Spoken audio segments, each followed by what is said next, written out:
Invitado hasta ahora Simón Puertas, antropólogo, magíster en filosofía de la Universidad de Antioquia, docente del Departamento de Antropología, y él nos va a acompañar para hablar de uno de los temas que hemos abordado durante los últimos meses en ese espacio, y es conocer de fondo qué ha sucedido en la Facultad de Ciencias Sociales y Humanas desde la creación de su fondo editorial, sus diferentes líneas de publicación, y justamente con Cine y Nación, publicación justamente de nuestro invitado, pues continuamos este ciclo. Profesor, bienvenido, ¿cómo le va? Muy bien, muchas gracias. Bueno, Cine y Nación, ¿cómo se podría definir? Bueno, Cine y Nación es un producto de investigación antropológico, sobre todo, sería como se debería caracterizar dentro de la disciplina, pero busca sobre todo un enfoque interdisciplinar para abordar el problema de los medios masivos y directamente del medio que es el cine en el país. Uh-huh. ¿Y a partir de qué momento surge esa inquietud suya justamente por el tema?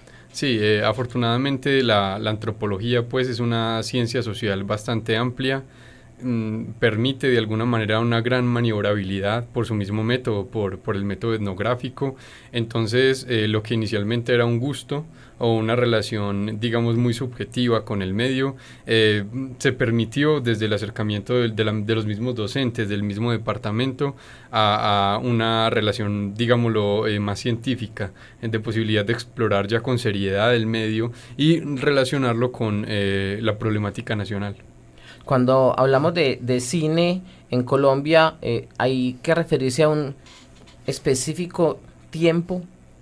Sí, pues el debate de si existe de hecho cine colombiano todavía está muy fuerte. Yo diría que más bien como importancia metodológica se hablaría del cine hecho en Colombia, del cine referente o con un propósito de tratar temas colombianos, pero sobre todo un cine hecho en Colombia, un cine de producción nacional pensado para un público particularmente el local, del país. Yo creo que se podría demarcar de esa manera, aunque es totalmente ambiguo, pues sin duda. Cuando usted nos dice que es por un gusto, cuéntenos ese gusto en qué momento se transforma en inquietud investigativa. Sí, como te decía, yo creo que es fácil desde la antropología comenzar a indagar ampliamente sobre temas que parecen muy superficiales. El cine, que pues es uno de los además muchos medios de divertimento incluso o una forma de relacionamiento social en los tiempos de ocio, en ese sentido parecería ínfimo o secundario para comprender fenómenos sociales, pues lo que permite la disciplina, insisto, es la posibilidad de entender que precisamente esos espacios que parecen mínimos, minoritarios, secundarios de la vida social, pueden dar unas luces distintas para comprender fenómenos muy profundos sobre la cultura. Bueno, cuando hablamos de cine colombiano, si uno se refiere a la historia reciente, tenemos una gran cantidad, digamos, de publicaciones en términos de lo que ha sido la ley de cine, los apoyos que han tenido en este momento los cineastas colombianos, e incluso, pues, como empresas privadas de televisión se han vinculado con proyectos de cine, por determinarlo así. Uh-huh. No obstante, hace algunos años uno veía un panorama un poquitico mucho más pobre en términos de producción con relación a lo que son otros países latinoamericanos. Sí. ¿Usted se encarga de tomar todo ese panorama para buscar lo que se denomina cine y nación desde lo que es el quehacer del cineasta colombiano? Sí, es necesario. O sea, es imposible dejar de tener una mirada histórica para abordar el fenómeno.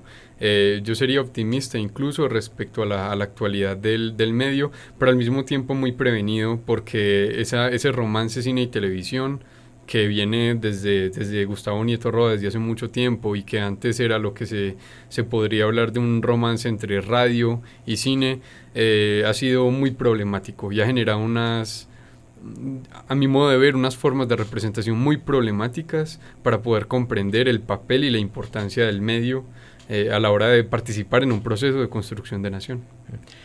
A eso digamos, Cine y Nación como tal, como título del libro, sí en efecto encontramos que el cine responde a un proyecto como tal de nación. A un proyecto no, yo creo el subtítulo del libro habla de negociación, construcción y representación identitaria en Colombia. Yo creo que el cine más bien hace parte de una interlocución más amplia que obviamente lo supera y el cine entraría a responder a un querer nacional, no está aislado y no tiene tampoco una autonomía, pues es lo mismo, sino que precisamente todo el tiempo está respondiendo como a a una serie de pugnas internas dentro de lo que se puede entender como la comunidad imaginada o la búsqueda de construir un imaginario nacional que represente, que genere valores, idiosincrasia, que posibilite unas relaciones sociales iguales o desiguales, ¿sí? con intereses particulares para unos u otros. El cine está en la discusión, no es totalmente respondiente a una búsqueda hegemónica de representación, o sea, hay un cierto cine alternativo y unas búsquedas alternativas y posibilita la ampliación del discurso más amplio por lo que es la colombianidad, si se quiere, pero claro, sí hay una mediación importante dada su valor y digamos, sus características particulares. El cine es el arte que permite ser visualizado por muchos a la vez, o sea, es un arte de masas por excelencia. Uh-huh. Cuando usted nos decía al principio Cine y Nación, ¿era cine hecho en Colombia o cine hecho en Colombia que, como usted nos acaba de decir, aportara en esos términos a idiosincrasia, cultura? Sino que es engañoso hablar de qué cine realmente aporta algo. Yo creo que se tendría que hablar de cine nacional, es en términos del cine que se hace en el país y que se consume en el país, porque precisamente aporta una serie de elementos que no se reducen a una búsqueda ideológica consciente, digamos. Por ejemplo, el solo hecho de la representación, de la puesta en escena del paisaje, ya implica una participación en una construcción de nación. ¿Sí? Yo conozco Cali solo por las películas caleñas, por dar un ejemplo. Uh-huh. Lo mismo se puede hablar en el sentido de la construcción de personajes, que incluso por la misma lógica que ha tenido el cine de tener un diálogo tan fuerte con la televisión, ha permitido unos estereotipos regionales bastante fuertes y bastante importantes. El cine reproduce eso todo el tiempo y no necesariamente es entonces un propósito consciente de los realizadores, digamos, sino que es una participación más bien que ya está por el medio mismo y por cómo se mueve ese ámbito del consumo de las imágenes. ¿Qué fue lo más difícil de este trabajo que usted hizo? Pues yo creo que lo más difícil fue la mera responsabilidad de tener que responder ante una investigación científica sobre el cine, porque la metodología implicó precisamente para que fuera de alguna manera representativa de la ciencia social y que diera cuenta de un enfoque antropológico sobre la preocupación por la identidad. Esa metodología implicó abordar diferentes aspectos. Yo hablo con realizadores, productores, guionistas, también con el sector privado, de los exhibidores, de los distribuidores. También hablo con exfuncionarios de Focine, por ejemplo, de la entidad pública, y el más difícil de todos, obviamente, el público, ¿sí? También hablar con el público, trabajar desde el público, es tal vez, diría yo, si se quiere, como ese podio, ese primer lugar en dificultad. ¿Y lo más gratificante? Lo más gratificante, la formación que me permite, o sea, como exploración del fenómeno general, gratificante sobre todo porque desde el departamento y desde el grupo de investigación en el que se realiza el trabajo, que es el grupo de investigación y gestión sobre patrimonio, hay una posibilidad de maniobrabilidad y de rigurosidad absoluta. Entonces, en ese sentido, yo tuve la posibilidad de ser muy creativo, de permitirme explorar y conocer un montón de cosas que para mí ese era en parte el gran ejercicio o mi propósito inicial, y yo creo que eso es lo que yo quería cumplir, y en ese sentido se cumple. Usted nos habló ahorita del cine de caleño, quizá la escena más fuerte nuestra audiovisual. Tal vez, yo creo que por lo menos, no sé si la más fuerte, de pronto es un juicio al que no me atrevo, pero sí es una que ha aportado unos elementos invaluables, tanto desde el grupo de Cali original, digamos, hasta esos autores que están en una cierta periferia, como Oscar Campo, que todavía además está produciendo y está haciendo un cine tremendo, y yo creo que esa herencia del grupo de Cali continúa con esas búsquedas actuales, por ejemplo, de Oscar Ruiz Navia, y de ese cine que está como tan activo en la ciudad. Entonces yo creería que sí es uno de esos fuertes del cine colombiano, y que además es un matiz regional de gran rebeldía frente al centralismo que ha tenido el cine en Colombia desde Bogotá y desde la representación bogotana de las regiones. Claro, que nos miran y Cali siempre ha sido así como de una manera peyorativa lo que significa esa región.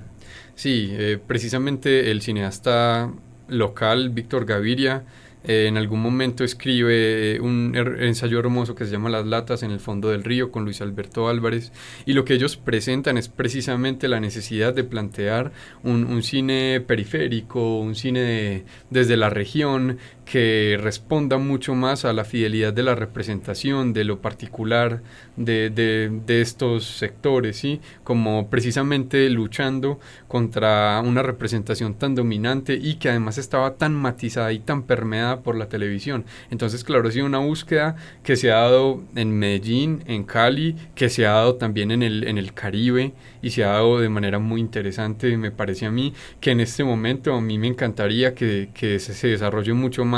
Está empezando a surgir en el Baupés, en esa zona sur del país, que en Pasto ya también hay algunas ideas. O sea, yo creo que sí hay unas búsquedas fuertes. El cine indígena también está generando promesas interesantes a partir del cine etnográfico de Marta Rodríguez, por ejemplo, y el cine afro también, que tiene buenos representantes, diría yo ahora, tanto en la dirección como en la misma realización en general de obras. Cuando usted habla de la dificultad del público, ¿es por el acceso o porque en esa cosa etérea que se llama formación de públicos todavía como que en Colombia no hemos concluido la tarea?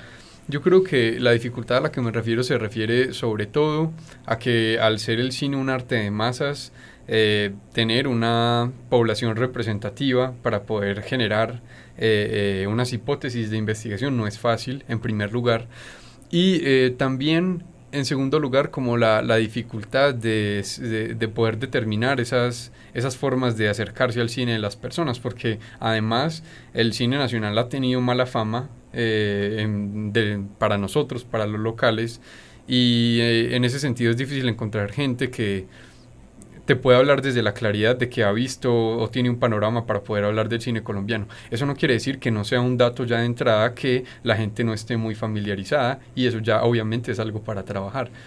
O que muchos vayan a ver cine colombiano técnicamente por obligación porque es Colombia, no por la calidad temática o por la inquietud que genera un título o simplemente por ser una película de X autor. Sí, lo notorio, lo que se encuentra sobre todo desde las cifras mismas que Proimágenes presenta y el Ministerio de Cultura presentan, bueno, y lo que uno encuentra más claramente es que el cine colombiano que más se vende y que la gente más consume y que referencia sobre todo como cine colombiano es el cine que está ligado a las grandes cadenas de televisión. El caso más concreto, Caracol, de Hugo García.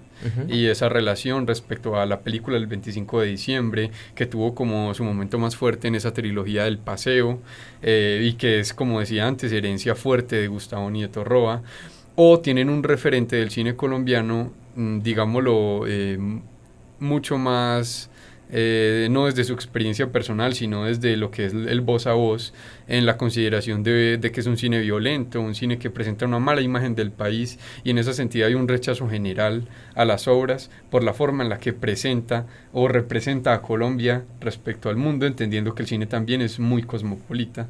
Normalmente siempre se piensa en términos internacionales para qué se va a mostrar y cómo se va a mostrar, y los casos son muchos para hablar de censura, tanto de parte del público como a la hora de presentar estatalmente. Por ejemplo, en Rodrigo D., que solo logró un apoyo formal cuando gana en Cannes, cuando logra entrar a la selección en Cannes. Entonces ahí hay un montón de temas a tratar, pero sobre todo yo diría para el público una referencia muy, muy corta, muy pobre, de o un cine cómico y melodramático ligado totalmente a la televisión, o de un cine que no los representa porque precisamente da una mala cara o una imagen del país frente al mundo, claramente. Y en ese tema del cine cómico, no solamente ligado de una cadena de televisión, sino que esa fecha especial del 25 de diciembre también está enlazada a que Cine Colombia, Caracol, son del mismo grupo económico. Totalmente. Y en diciembre se solamente puede ver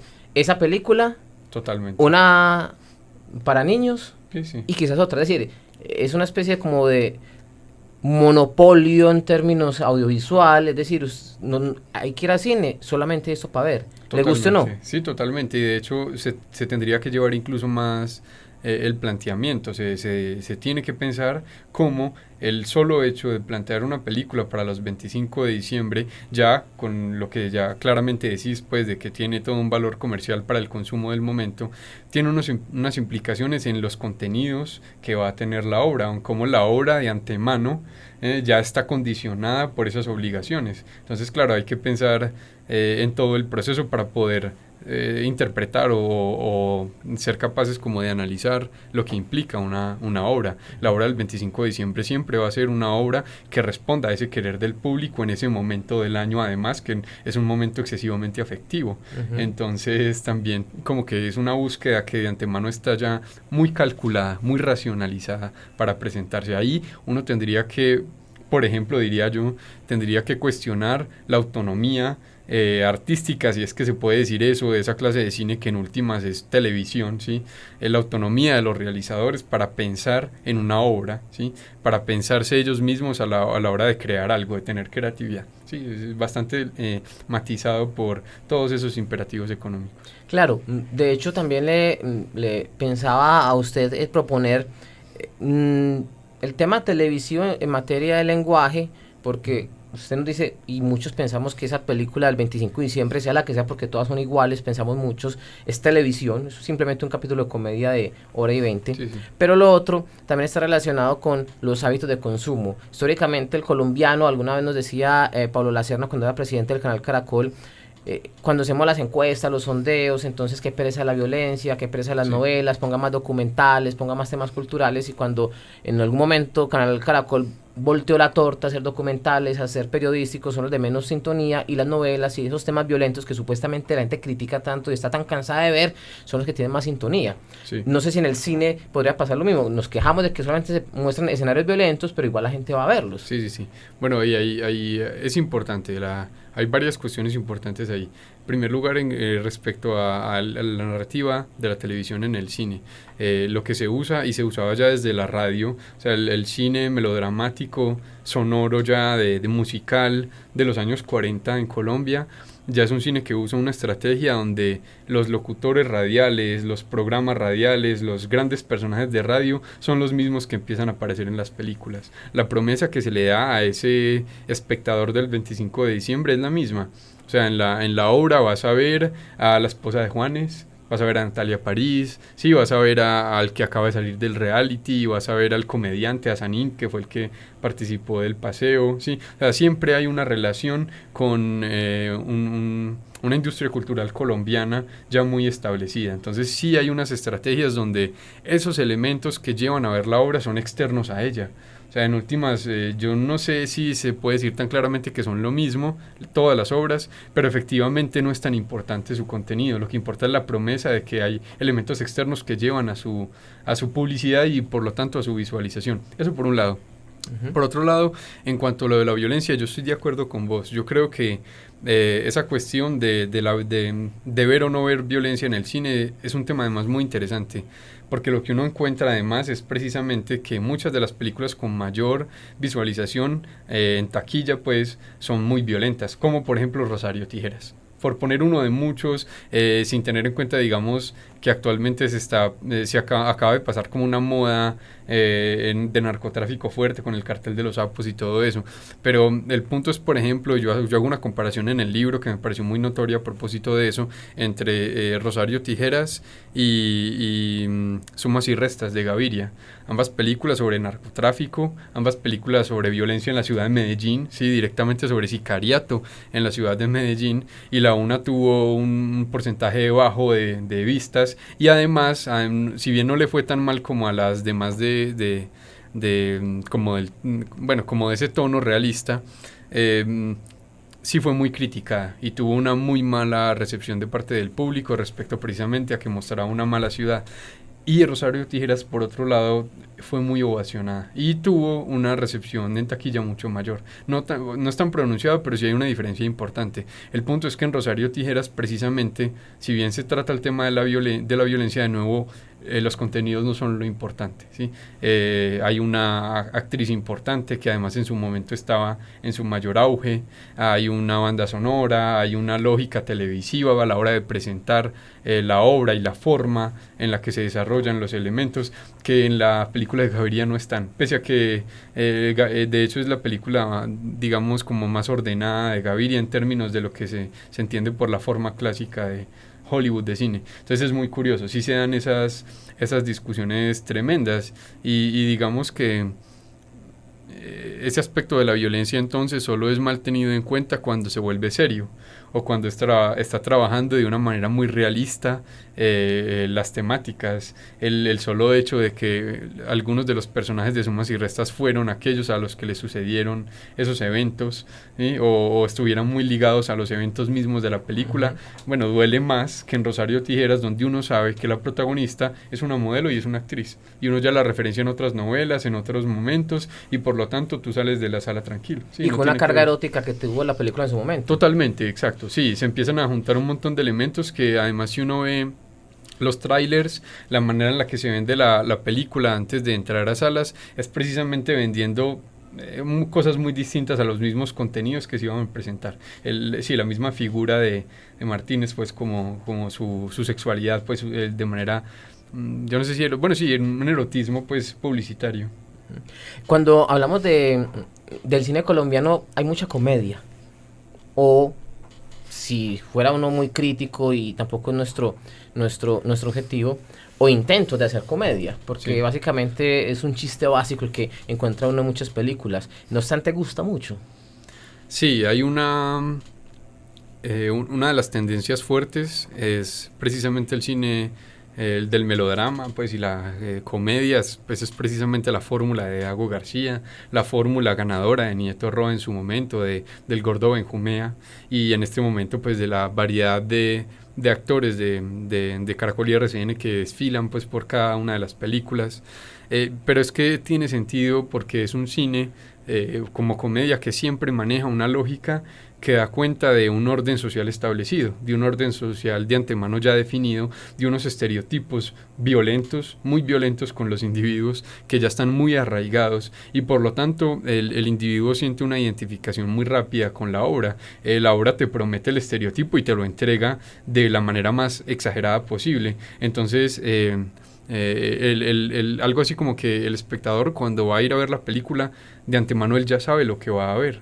Sí, de hecho se molestaría si hubiera un cambio fuerte al respecto, él va para eso y bueno, aquí hablo un poco desde la teoría de la cultura de masas de la Escuela de Frankfurt, ese planteamiento del público y de ese diálogo con los medios, pero insisto, por ejemplo, en el estereotipo regional, que es tan agresivo, entonces el cachaco, el costeño, es una de esas figuras que encanta, sobre todo porque afirma el orden establecido y nos permite ubicarnos y darnos cuenta de que en la manera en la que vivimos, esa es la manera de vivir, o sea, nos confirma que las cosas son como son y ya, ¿sí? Que lo real es racional si se quiere, sí, que todo está bien.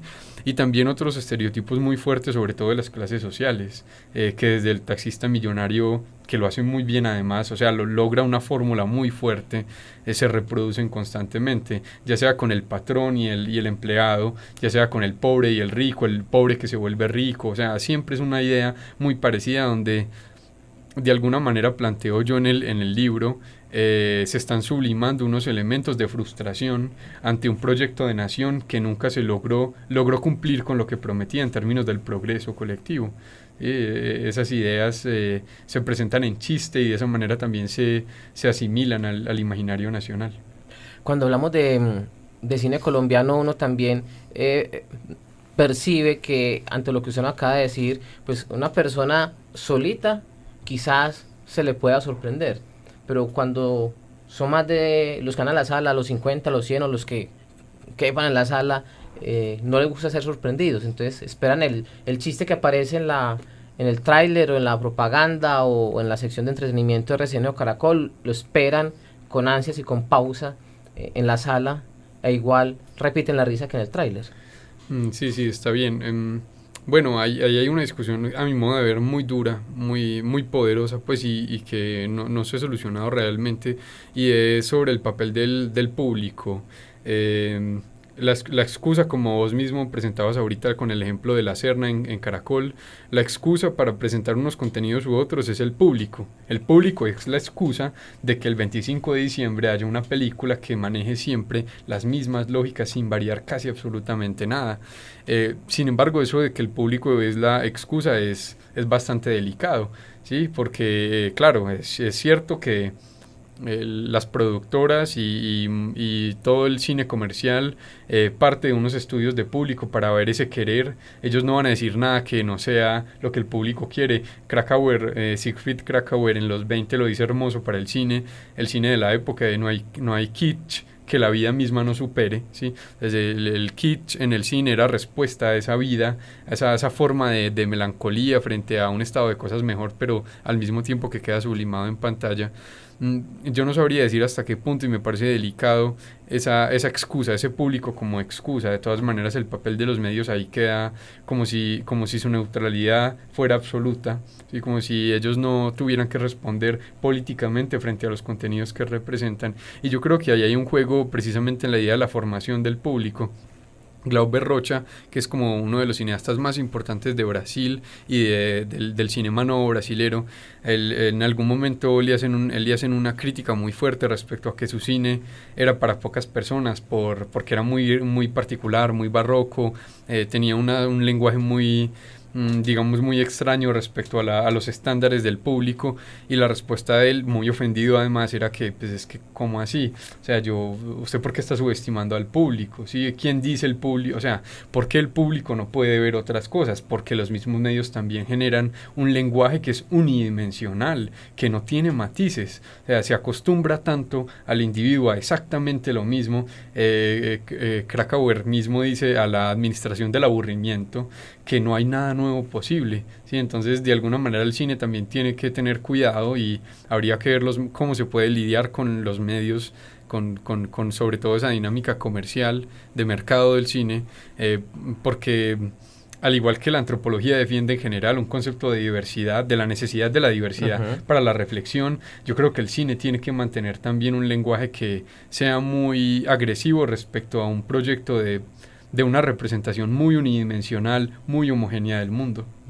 El trabajo que usted hizo de investigación tan específico en ese tema de cine y nación, ¿le permite a usted concluir que hemos avanzado en producción, hemos avanzado en lo que se denomina cine colombiano, más allá de entrar en las críticas en calidad, de la calidad de los guiones, el tema del audio, el tema fotografía más, pero en el ejercicio como tal, ¿se evidencian progresos de acuerdo con lo que usted investigó? Yo creo que sí.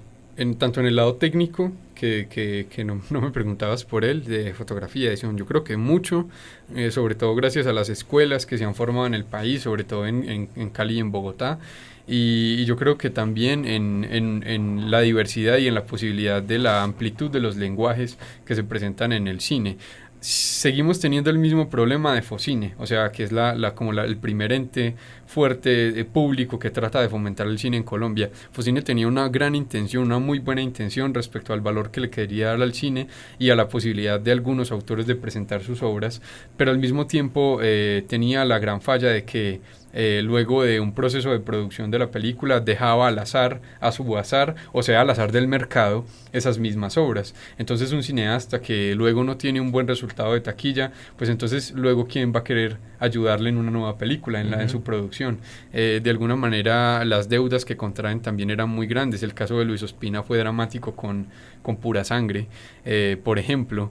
Entonces yo creo que si hay una ganancia.